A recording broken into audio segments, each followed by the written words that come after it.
Hey guys, this is a tutorial on how to change notification sounds for different apps. And this is on the Samsung Fold 7. You'll want to go to Settings, then scroll down to Apps.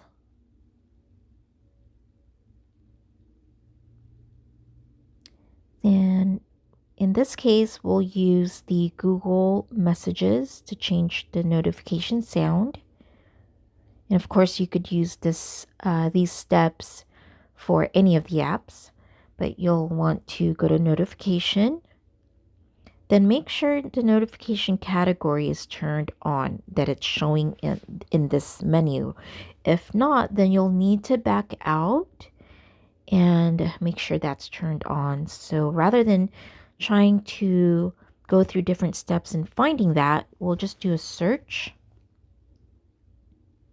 and type in notification categories, which I've already done here.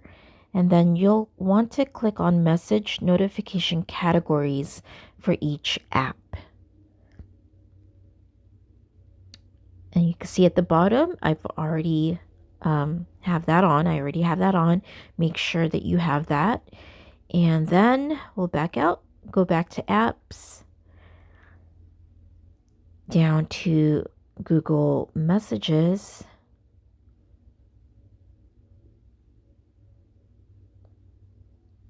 And then go to notification. From here, you'll then go to notification categories and then click on incoming messages, then sounds. And there you go. There are all your sounds, notifications that you could choose from. And I hope this helps, and thank you for watching.